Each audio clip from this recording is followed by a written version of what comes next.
Hello, and welcome to Sobercast, where we provide AA speaker meetings and workshops in podcast format. We're an ad-free podcast, and if you enjoy listening, please help us be self-supporting by visiting Sobercast.com, look for the donate link, and drop $1 or $2 into our virtual basket. We hope you enjoy the podcast. Have a great day. Good afternoon, everybody. My name is Mike, and I am an alcoholic. Hi, Mike. We love you, Mike. Lots and lots and lots. Whoa, bunches. Thank you. I can't say I love all of you, but I'll try to love as many of you as I can. This is anonymity in the digital age. Dave Diamond and I have talked a little bit before. We came to this panel here and just trying to figure out who's doing what. I mean, obviously a lot of the focus of anonymity is very Facebook related, but there's certainly things beyond that, throughout the internet. And I'm going to focus on a few of those other things as well. It is an honor to be here. That is not a line that is blowing smoke up your ass or fake gratitude or anything. The call was put out to ask for panelists, and I put my name in there because I have a huge ego and I think I'm important. And they called me back and said, we're going to put you on such and such panel, which meant somebody thinks I have something worthy to say. And that's, there's great ego in that, and there's great humility in that. Great ego in that somebody thinks I have something to say. Well, it's obvious. But as someone who, like many of us struggle with all kinds of social interaction, alienating people and things like that, especially with the opinions that I have, somebody thought enough of me to think that my little piece of message for ICYPA was worth hearing. And it's really touching. Because, somebody likes me, and somebody thinks, not only just likes me and wants to put me on here because I'm their friend or whatever else, but they thought they like me and they like what I had to say. And, it really touches me. It really does. Down to business. I'll give you a little bit of my history related to my service history related to this. I've been involved with AA on the internet since I got into sobriety. My first real AA internet interaction was after I came into the program. Was AA chat on something called IRC. It's a chat that is not owned by any one entity. It's, like Facebook is owned by Facebook, AOL is owned by AOL. There's no one owner for that. It's like the web, but in chat form. And, I found an AA channel there and connected with a lot of people. I actually met one of those people at Florida, ICYPA, where he was on the host committee there in 2004, not Florida. And I met another one, from New Jersey. We went to CircuitPA together last year. And so, it really allowed me to, especially in after hours moments, 2 a.m. when I'm not feeling so hot, give me somebody to talk to and people to talk to from around the world. I had a chance, another interaction I had was a gentleman from England who happened to be visiting, New York, where I was from before, at the same time that our area convention was going on. So we connected, met up, and we went up to the Southeast New York convention together. It was a great time, and his story was a great story that this guy, through just some random, chat connection on the internet, wound up being able to attend there. It was really nice. As far as positions go, I've done 3 websites that are, for various AA entities. The first one was for Putnam County, New York. The way the service structure works in Southeast New York, the New York City greater area, is that we have groups, we have districts, we have counties, and then the area. We throw an additional layer of service in there, just based on our geography and the number of people that we're dealing with. So I was the Putnam County Internet Chair. My sponsor created the website. I refined it. And I helped to maintain that, basically giving out meeting information, contact information, service committee information, things of that nature, things that people needed that weren't always available locally. And to me, that's what the big benefit of the internet for Alcoholics Anonymous is that it can give people from around the country and around the world access to this information. I'm sure many of us registered online, for example, for this conference. I know I did. Nobody wants to pull out checkbooks anymore. My second position was being the outreach chair for the New England Conference of Young People in AA. NECUPA 19 in Connecticut. I wound up doing the website for that as well. And finally, last year, I was the web chair for the 52nd International Conference of Young People in AA. Quite the job, tremendous honor. And, I think it was due to a lot of that and helping this committee here transition their website that they got to know about me and decided to throw me on here. If there's one thing I can tell you about these internet committees and website committees and such, is that you don't have to be technically knowledgeable to serve well in that committee. I would say less than half of the job of the web committee or internet committee is about the actual technical side of it, putting, coding and things like that. A lot of what we do is decisions. Being that we're responsible, the way I saw what I did at ICIPA is I was the digital voice of the committee. It was my job to take the committee's conscience and the committee's voice and put it into digital form so that was most easily accessed by, the country around the world, AA nation, for lack of better words. And there's a great responsibility in that. We have to make sure what we do is kosher with the 36 principles. And, that takes some vetting out. As we've heard in AA, the good is the enemy of the best. Sometimes things are a great idea until you realize that, hey, you're breaking a major tradition here. You might be getting great information out, but you're putting somebody's, full name and phone number all over the web and basically identifying them as a member of Alcoholics Anonymous. And we can have our views about anonymity and what's good and what's not and things like that. To me, there is a certain current belief of how we do practice anonymity here in AA. And I tried and followed that. It's not only just my opinion, and I try to form a committee and talk to other people because if left to my own devices, I'll do what I want. But it's more what the committee wanted and what AA wants for them, in a certain aspect. One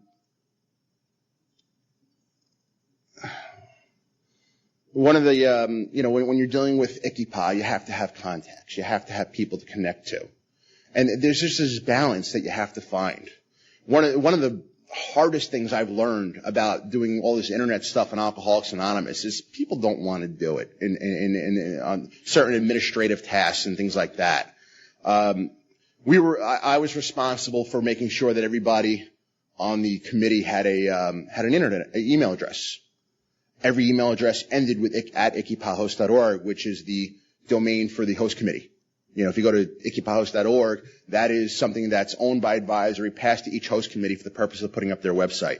So everyone in my committee had an email address. Now, no one wants to check the second email address and have to send out for the second email address. It's easy to just, open up your email program or whatever, Gmail, whatever else, write your email and send it out. Now, if your email address has your full name in it, there's certainly an anonymity concern there. And that was a constant battle.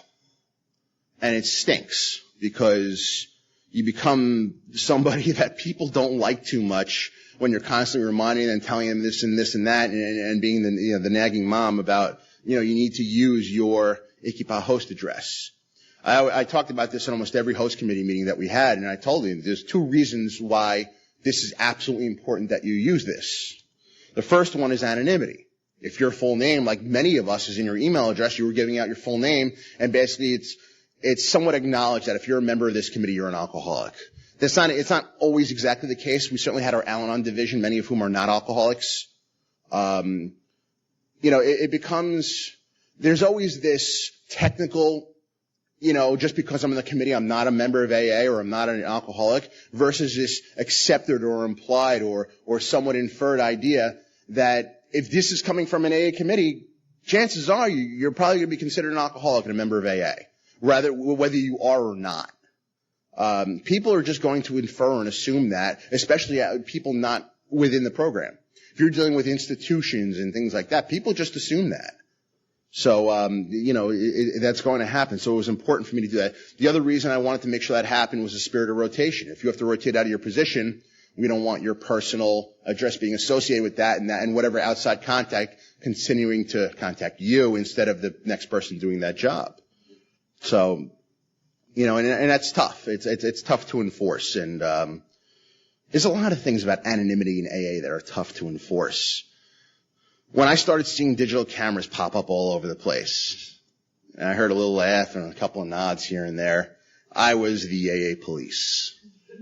Put down that camera. Stop taking pictures. I don't care if this isn't a meeting. It's an AA, if it was a dance. This is an AA event, you shouldn't be taking pictures here. You make no friends doing that. It's a tough position. You alienate yourself. You get angry. Being the AA police all the time makes you a very angry man, woman, or whatever else. And I stopped after a while. Basically, I'm somebody who's posted a few pictures myself of pictures at AA events and tagged people on Facebook. I've committed the crime. I'm sorry, Dave. I'm careful about that. I'm careful not to identify how I identify things. I almost never use the last 3 letters of this conference when I post about it, because you can't really Google icy. You'll come up with something completely different. And things like that. But it's, it's that constant battle that we fight. First it was the digital cameras and then, the Facebook and people posting. One of the major, people say we've been fighting anonymity, all this time. I think the big difference with the digital age is that the internet has made all of us publishers on a forum that anybody can access. And when you have social media sites, Facebook, MySpace, whatever else, it gives you even more of a forum to broadcast it to a wider range of people. And certainly when you're doing friends and things like that and networks, people some of who know you're in AA, some of who do not. And what you can be, have information posted about you without your consent and passed along to your connections, your trusted connections. And that's, it's a scary thing. So far I've been pretty safe with that. In the time that I've been on Facebook, I've had to delete one post, from somebody who made a very direct inference about my, membership in AA and my sobriety. I try and be careful about censorship. I'm not a fan of it for the most part. But it's just that battle. And the battle occurs on the administrative side when you're doing websites and things like that. You have to give information for people to contact. You can't just say, you can't just give an email address and be done with it. One of the requirements that the advisory committee had of the host committee in New York was that when we do event flyers, we have to put phone numbers in there. That's something that they directed. And it's understandable. There's a great function and great value in that. But at the other end, how do you remain anonymous when your name and number are on a public accessing entity where there are so many, systems out there designed to comb the internet, grab this information, and be sold to other people or whatever else, and basically, or be posted publicly or archived for internet search in the future and things like that. How do you maintain that anonymity? And that was the discussion I had with my committee and with the host committee. How do we fulfill that requirement? And at the same time, I kept a very strict policy about anonymity, about mentioning the name of companies on the website I designed. And, we decided that for the image that was on the site, if you go to, Equipajo/events for last year and you saw the image of the flyer and the information, the phone number wasn't on there. To see the actual phone number, you had to click on the image and download the PDF in order to get it. It wasn't perfect, but it was a compromise that we made. I was very, when we tried to do maps and parking and things like that, I sat down for 3 multi-hour sessions with our transportation coordinator about parking in New York, which is a very, very big deal, like it is here in San Francisco. Because a lot of people around this country don't realize when you park in New York, it can cost you $300 for the weekend. And so, I was intent on not using, corporate, if we did a Google Maps and did that thing, I wasn't going to have the Google logo on there. It's not my job to make them money. It's not my job to promote them. Is there an implied affiliation or anything like that? And all this stuff and all these decisions, it's just a balancing act, whether of using tools that are out there for free, passing forth critical information, Is the mention of this hotel on our ICYPOD website, is that affiliation? Is that endorsement? Is it more than just the information of where it is? I don't know. I think all our traditions are open to interpretation. Somebody actually disagreed with me on that once, and I almost wanted him to sit on some of my committees and find out how much interpretation there can be. And to a certain level, and it's unfortunate, you almost have to agree to a certain breaking of the traditions. It's a volatile statement I just made. And it's tough. It's strenuous. What do we have to do to try and pass that information along, at the same time protect our traditions and what we're supposed to do? And, if you go to the bottom, one of the things that I completely disagree with on the advisory site, ICYPOD.org, if you go to the bottom, there's an absolute endorsement of where that site is hosted. I've kept my mouth shut because I don't need to be the AA police on everything, until now anyway. And you look for things like that. So it's this constant political evaluation game. I almost feel like I'm a member of like some government committee evaluating these things and going forth from there.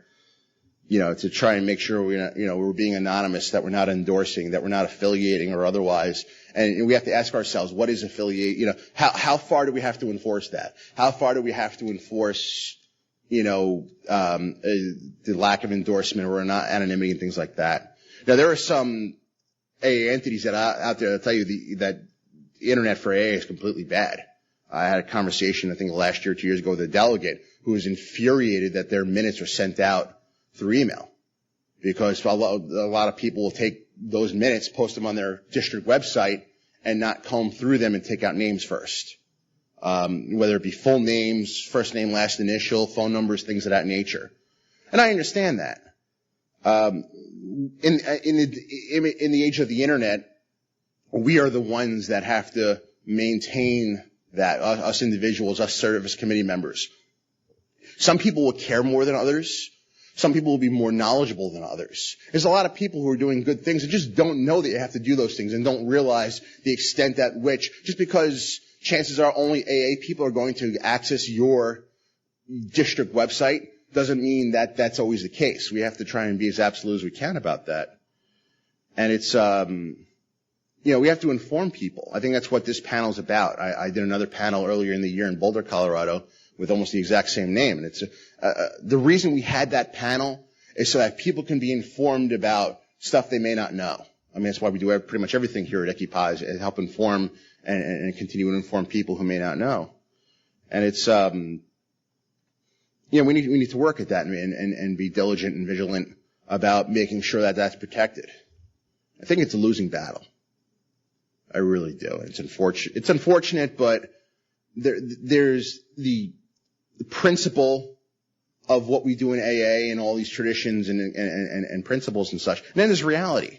Reality is there's going to be a lot of photographs coming out of here being put on people's, social media accounts, on their online albums, and people tagged and written about, and people will use the term ICYPOD and use the term AA and Alcoholics Anonymous and whatever else. And, the internet likes to associate with different websites with each other, and it'll interact behind the scenes. And, it's tough. It's, we can go to one angle and say, what's the big deal? Do we really need to be anonymous anyway? The other angle is, what if my cousin just happens to fall upon this one page because he's best friends with my sister's dog's boyfriend or whatever else, and they just happen to see that? I mean, there's certain levels of, I think, to the extreme of which you can go, which, keep my name off the internet forever because someone might see it. And it's, yes, it is possible.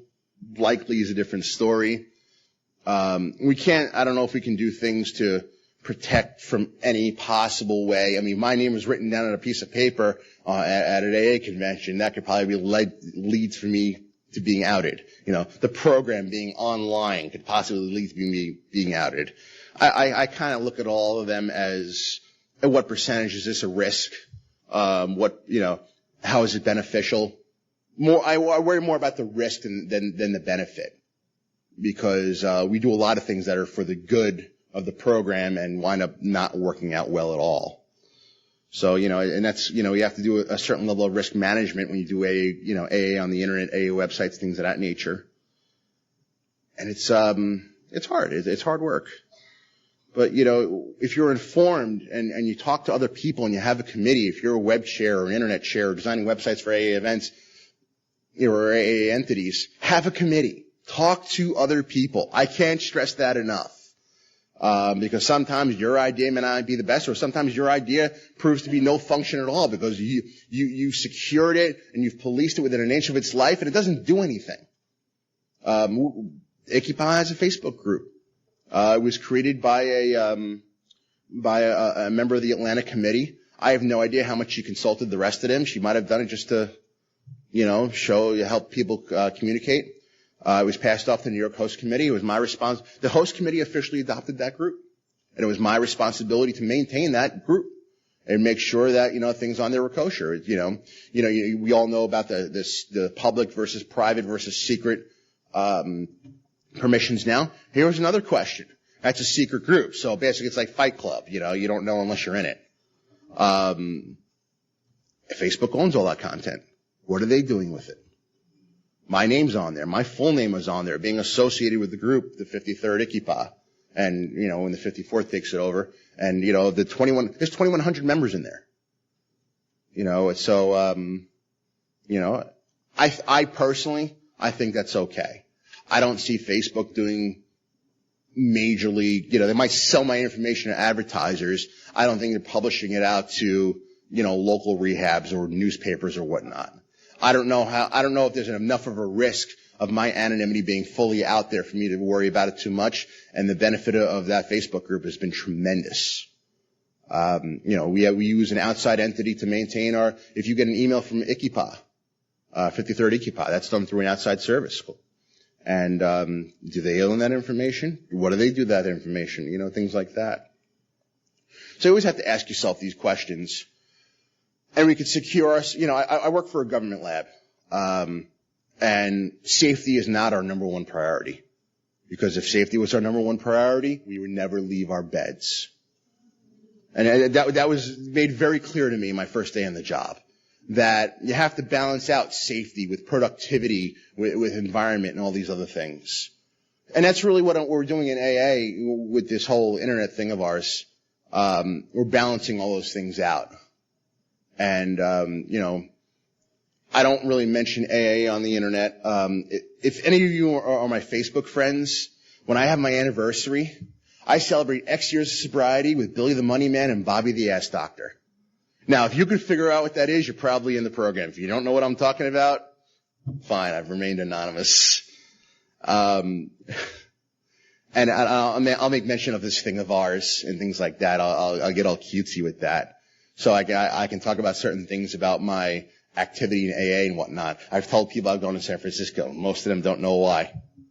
So it's always just this risk management, this constant evaluation of what we're doing. And understanding that you may not like it, it may be against the traditions, but if people are going to do it anyway, that's what you have to try and find and manage. And work with the reality and people's, what they're going to do. And, my committee was the first committee to use the ikipahost.org domain for emails. We weren't the first person to have it available to us, but we were the first person to use it. I was very, very strict about that. And thankfully I had the backing of my committee. When minutes were sent out, they were sent out only to your ikipahost.org emails. If you didn't use that, you didn't find out the minutes. And you didn't find out what was going on. And I'll tell you, the Ikipa minutes are very important. And I think I'm about out of time. I want to thank everybody for being here. I hope you learned something out of that. Please feel free to come up to me anytime throughout the weekend and talk more. I'm usually wearing a cow hat. And I'm just very appreciative that you're here, that I'm here, that we're all here. And thanks.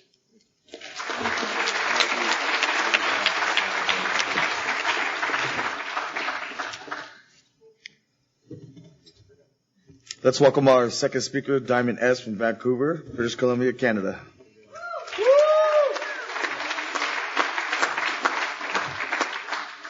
Hi, my name is Diamond. I'm an alcoholic. Hi, Diamond. Love you, Diamond. Love you, Diamond. Lots and lots and lots. Oh. Thank you. Yay. That was exciting. That's the first time that's happened for me. So I'm going to start a timer because I can talk forever. Okay. Huh? Yeah. Okay.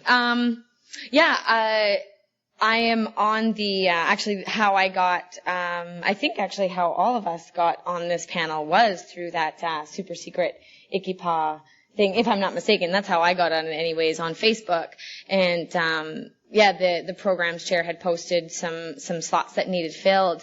And, this particular panel, popped out for me because I have had the opportunity to speak on this same subject, twice now at, area functions, one at, RASA, which is the Western Regional Alcoholics Anonymous Service Assembly, and also at our area quarterly.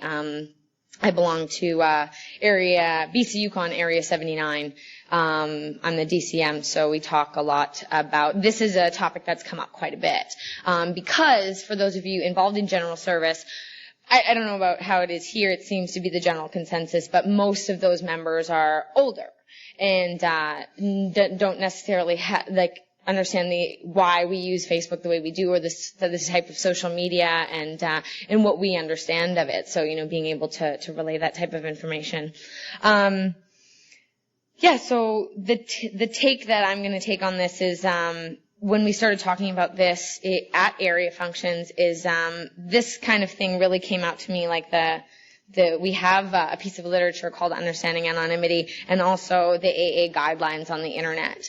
A lot of this one specifically is, in relation to websites, like Mike was talking about, which I personally, I'll admit now, I don't have a lot or really any experience with.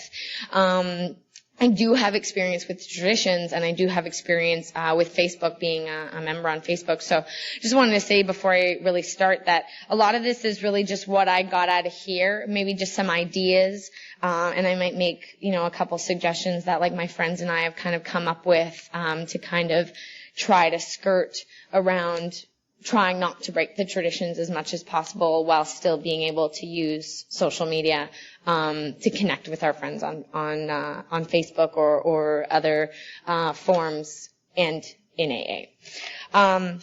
So I just wanted to say that there's some really good stuff in Understanding Anonymity. I was talking to this woman at the beginning about how sometimes it's really easy, for me anyways, to read stuff.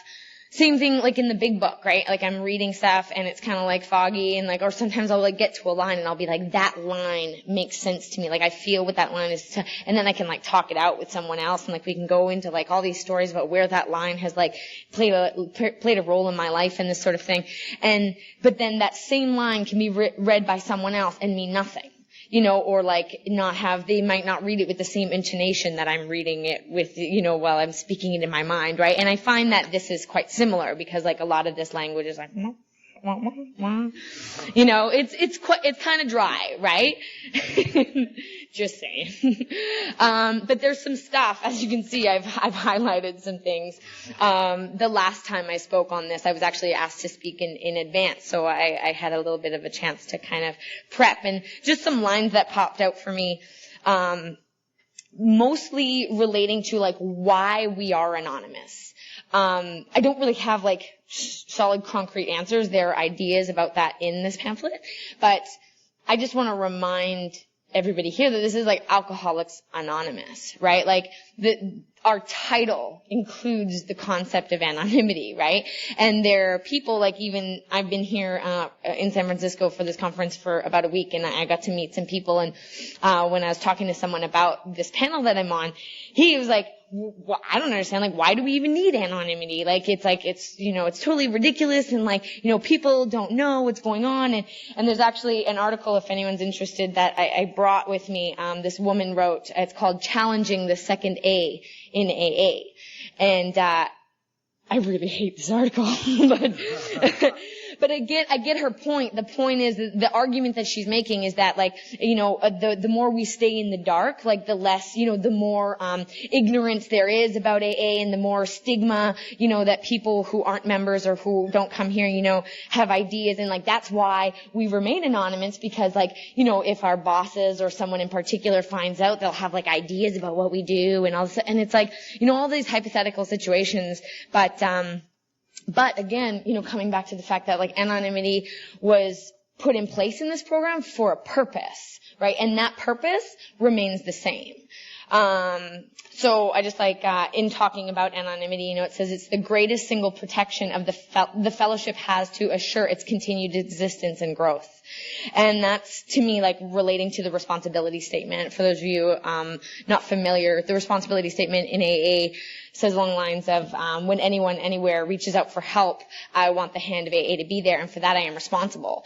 And sometimes, like, especially I'm only 4 years sober now, the first few years of my sobriety, I took that as, like, I am responsible. Like, when that person reaches out, I gotta shake the hand, or I gotta do the steps with them, or, do you know what I mean? Like, and that is part of it. And that's the only way I kind of only saw it on one plane.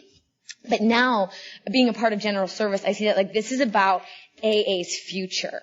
Like, not necessarily the newcomer that I'm working with today or tomorrow, but, like, 10 years from now, I want AA to be just as accessible as it was 4 years ago when I walked into my first meeting. And anonymity has given AA the opportunity to stay that way.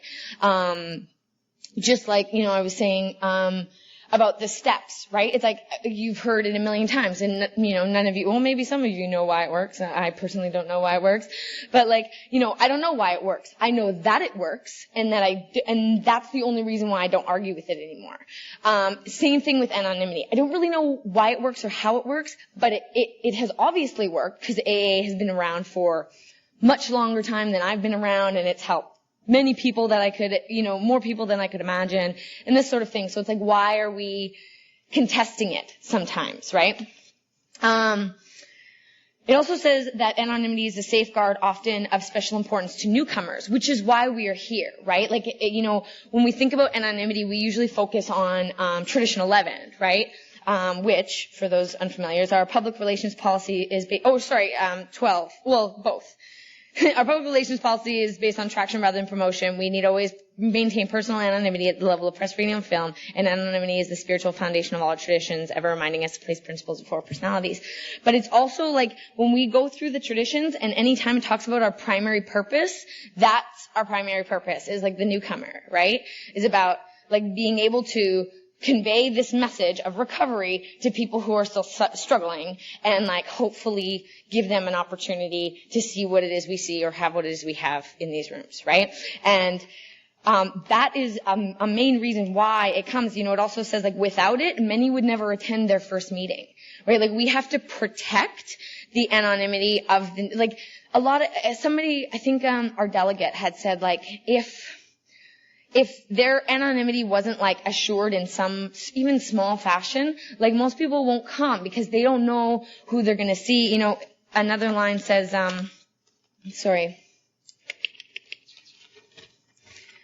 you need not ask them to protect your anonymity. They are there for the same or similar reasons. They will generally respect your privacy, and you in turn should respect theirs, right? Like, there are a lot of concepts about anonymity and, like, how anonymity is played out that we are taught in Alcoholics Anonymous. We may not talk about them all the time, but, like, the ability to be humble is, like, massive.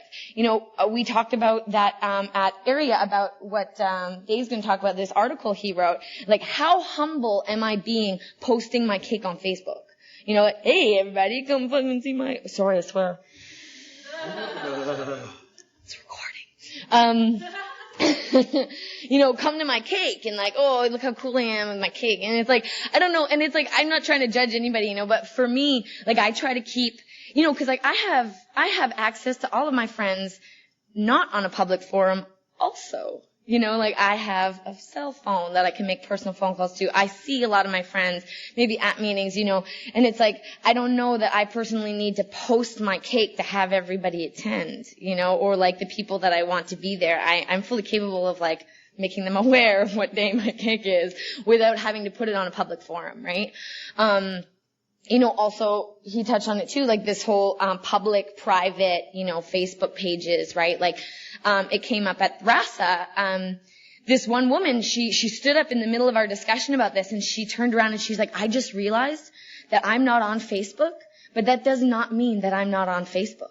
Like, she is in photographs of her friends and all this other stuff, right? And it's like, it's about, I think, like, the overall conception, without getting too nitty-gritty, which I can do so easily, is like, just like it talked about the respect, right? Like, I'm gonna respect your maybe or maybe not wanting the world to know that you're in AA, right? Like, if I, just because I have personally, right now, I have a private Facebook status, like, nobody can see any of my photos or any of my information without being a friend of mine. But I also have friends on my friends list who are not members of AA.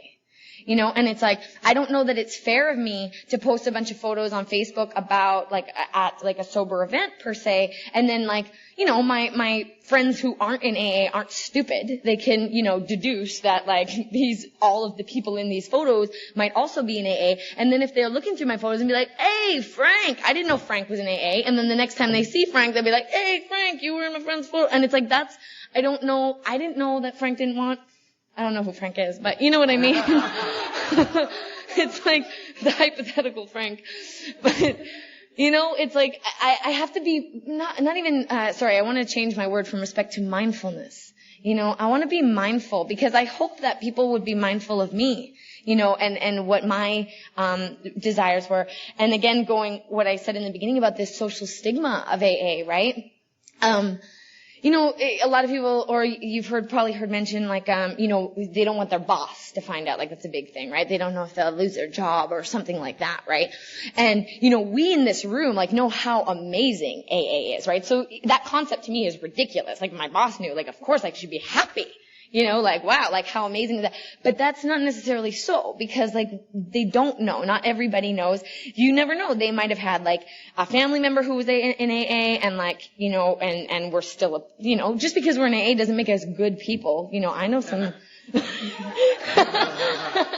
I know some people who, I don't really like in AA, and it's like, not everybody's my friend, and, so it's like, it's like, just being mindful of, like, the other people, and, like, I don't have to, like, go up to you and ask you, like, is it okay if, do you mind anonymity breaking?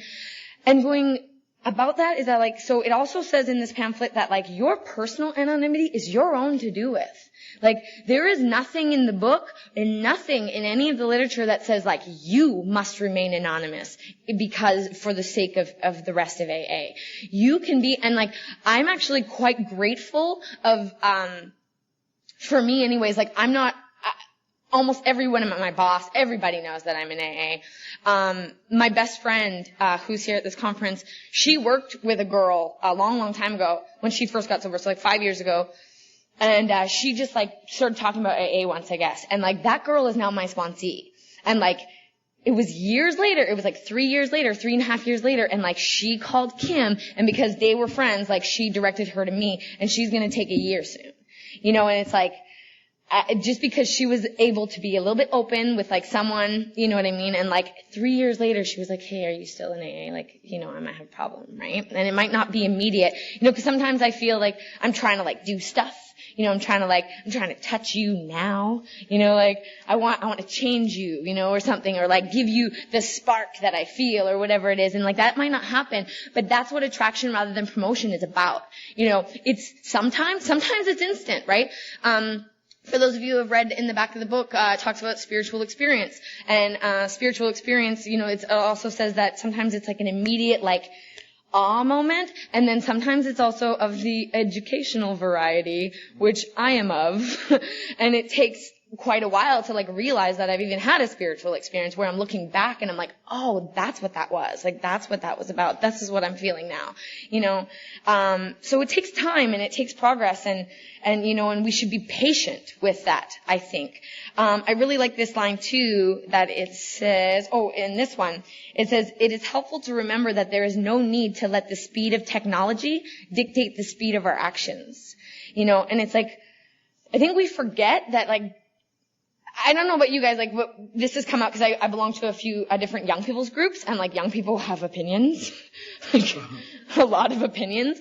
And, like, I've heard it, everything, like, from we need to change the language in the big book, because it's, like, not relevant anymore and people are leaving, There's also another article that I brought here, just to talk about, it's not about anonymity, but it's called Fight Over God Splits, Greater Toronto Area Alcoholics.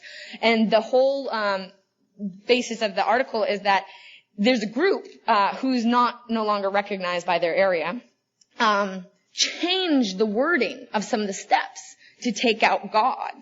And I read these things, like, I'm not going to read them to you if you want to see them after. It's kind of funny to me. Like, it's like it doesn't even mean the same thing anymore, And it's like, this is the solution. Like, this is, to me, like a very sacred thing, these people have given us this solution that obviously works. And like, and just because like I have an opinion or like I'm not at the place where like I can just accept things as they are, cause like God knows that I wasn't always so accepting to new ideas. Like when I first got here, I was like, I don't really want to do this, but I was broken enough that I did it anyways, right? Despite myself.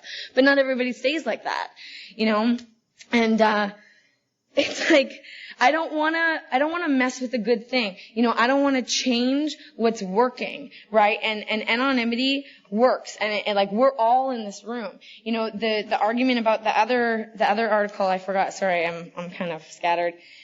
But is about how like, yeah, we remain in the dark, so like nobody knows about us. And like, one of the arguments is that like more people would come and more people would get sober if there was like more information about it online and like all of this stuff. Like one guy is saying like how unfortunate it is when he like was looking up rehabs or something and there was like so little information. He's like so mad about it. And it's like, just go and then you find out, you know what I mean, about it. Like And that kind of takes away from the whole one alcoholic talking to another. You know what I mean? Like if if all of AA was just online and you could just read about it, like you could just like sit there in the same four walls that you've been like drinking your life away in and like read about your problem online and then like start making up your own solutions about how you're going to fix your life based on what you've read, and then just like never walk into a meeting and never meet another alcoholic and never like discuss it with someone else and never do the steps. And I think that's unfortunate. I really do. Yeah. So, just quickly, it says here, about, preserving like what it is that we're here for, right? There's a line in the service manual. I don't know if you guys are familiar with the service manual, but General Service and World Service have this, it's now yellow. It's a yellow book. And, there's a thing that was read at, one of the service conferences, like in in New York at GSO, like long time ago, years and years ago. And one of the lines that always chokes me up, so pardon me, is that, I do what I do today because, and I'm gonna gut it, to keep that light in the candle lit, or light in the candle in the window lit. It's like for that drunk who's stumbling just a short block away. For the baby that's born tomorrow, destined for alcoholism. It's like, what? Yeah. It's, it kills me, that we could like argue about anonymity and like just break traditions and everybody like post fucking shit on Facebook because they don't believe that like it really affects anybody, or they think that people should just like relax about it or whatever. And then the whole thing slowly breaks down. You know what I mean? It's like relapse, right? Like you never hear the story where the dude is like, or dude or dudette, I guess, who's like, I was going to meetings and I was working the steps and I was working with sponsees and then I relapsed. You never hear that story. It's always like one thing breaks down and then another thing gives and then another thing gives, and I stop answering my phone, I stop doing this, I change my number, I move away, and then I relapse, and it's like, it's the same thing. Like if we're going to argue about this and we're going to like change things and we're going to start like, just like, giving up other people's anonymity because we don't care about our own, that's not in line with our tradition of unity, right? And personal recovery depends on AA unity. I do not get to stay sober on my own without this whole thing being unified together in all of these traditions, all 12 of them. Same with the steps. I meet people and they're like, well, I tried the steps and it didn't work, so, but I'm miserable. And I'm like, oh, well, when did you do the steps? And they're like, well, I did 1, 2, 3, and 4, and then I didn't do it. I'm like, so you didn't do the steps. You didn't do the steps, because there are 12 of them. And, and we didn't write 12 just because we were bored, they're there for a reason, right? And it's a process, and it's the same with the traditions, right? And if we can just, try to, be open-minded, right? How? Honesty, open-mindedness, and willingness, right? I want to be honest about where I'm coming from. I want to be open-minded to new ideas, and I want to be willing to maybe listen to an opinion that's different than mine. And I can see in a broad spectrum how all of this works and how all of it comes together, and I'm very glad to be a part of that. So thanks.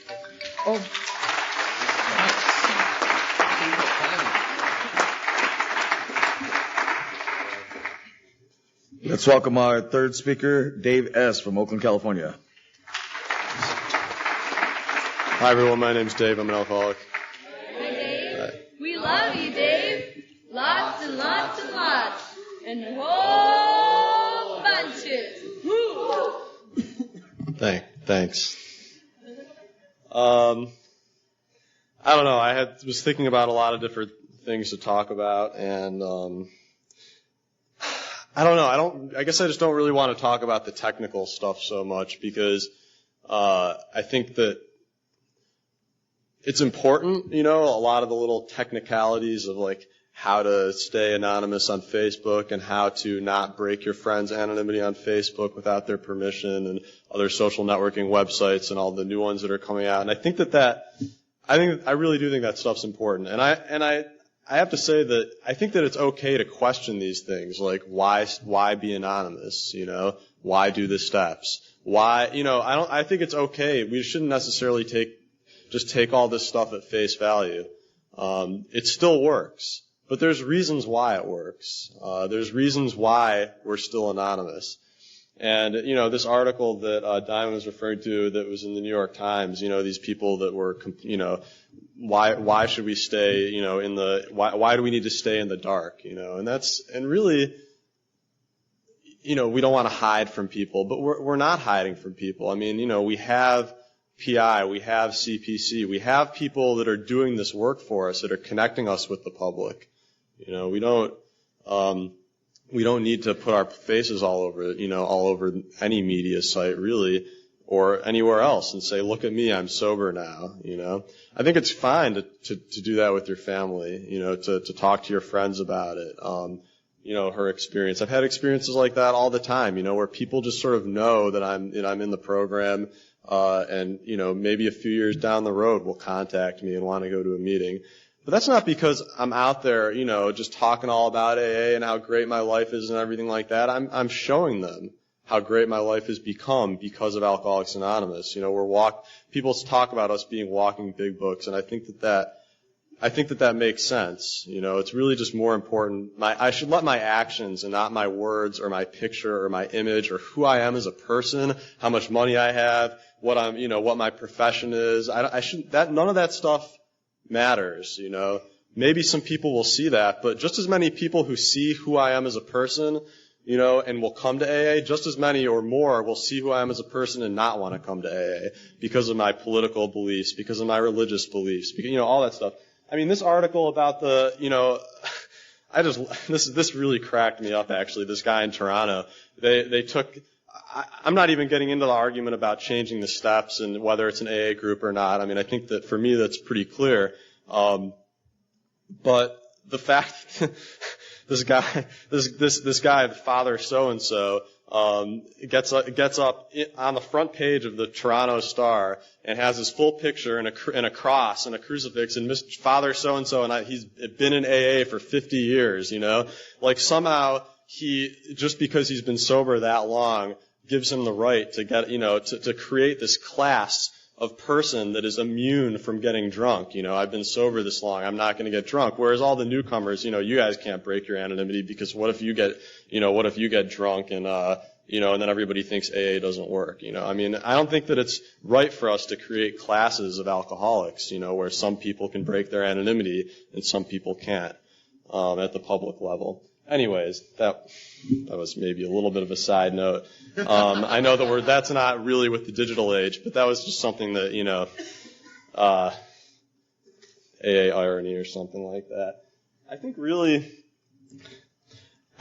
what this is all about is ego, and my ego and me wanting people to know, that I'm in AA now and and I think that there's something okay about that, my life is different, my spirit is awake, I'm not the same person that I used to be.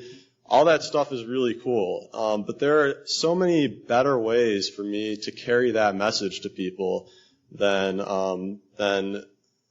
by breaking my anonymity at the public level. I have to say, I wrote this article and it's an ego thing for me, why didn't I just say at the end, anonymous? Like, they give you the option when you write an article for the Grapevine, they give you an option to just say, you can have your name as anonymous.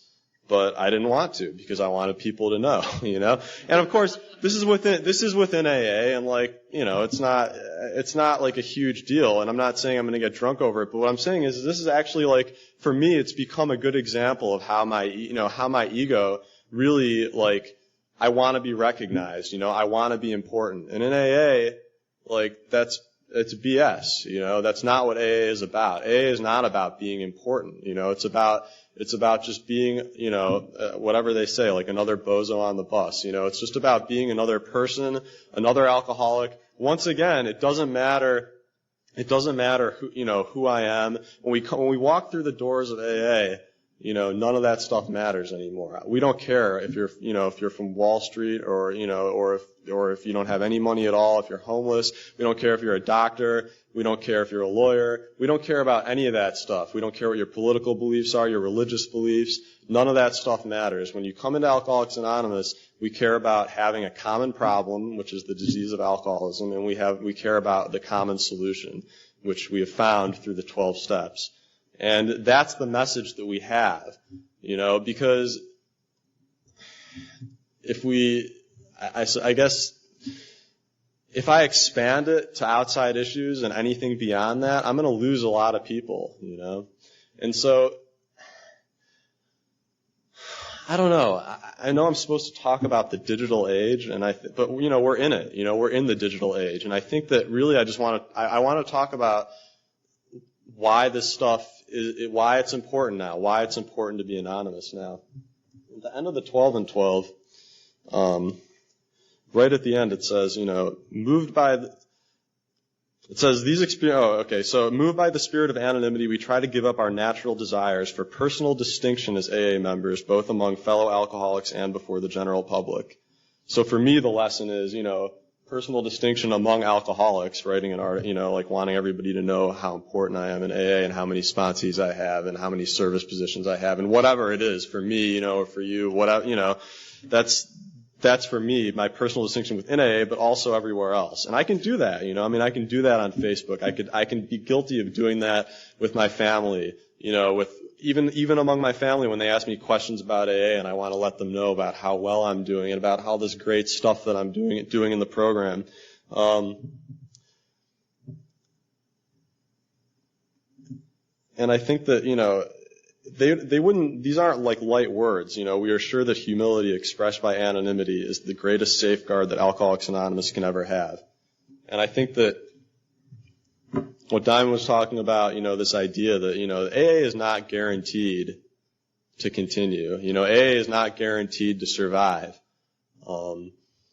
And we found a way, to guarantee its survival, I think. And so each one of us are active guardians of the traditions and therefore active guardians of Alcoholics Anonymous. And if we want AA to survive, it's incumbent on all of us to respect I think, anonymity, and not just to respect it blindly, but to ask questions about it. We're in the digital age, I guess, and so there's a lot of uncharted territory, and there's a lot of questions, and there's a lot of new issues and things that we have to think about, and it's going to be different for different people, and I think that, I guess what I would just ask is that each of us think about it, and each of us sort of try and figure out in our mind what it means to be anonymous, There's stuff on the internet that's public, there's stuff on the internet that's private, so I don't know. I don't like to tell sponsees what to do. I don't want to tell any of you what to do either.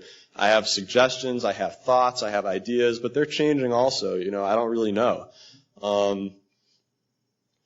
I just want people to think about it because I want AA to survive. I want it to be around in 50 years. And I think that the way, our society has embraced technology and it's changing the way that we communicate. It's changing the way that we talk to each other.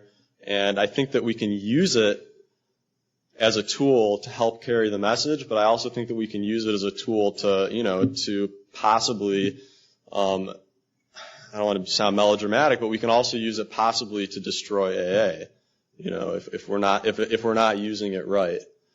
And so I don't have any answers. But I know that, that when I think about this stuff, I have to think about ego. I have to think about humility. I have to think about, maybe instead of carrying the message on Facebook by posting a bunch of stuff on my wall or on my friend's wall or whatever, maybe it's just, maybe I should just get involved at, the level of general service or go to my district meeting and see if I can go into a treatment center, and talk to somebody or do a PI commitment or something like that. Maybe I can carry the message a little bit better that way because that's what it's about, face to face, one-on-one contact with people. Not saying you can't do that online, but I think that for me, I found my the way that I carry the message to be the most effective, when I'm talking to people face to face or at a meeting or whatever. So I guess that's it. Thanks everyone for coming. Thanks for listening. Thanks you guys.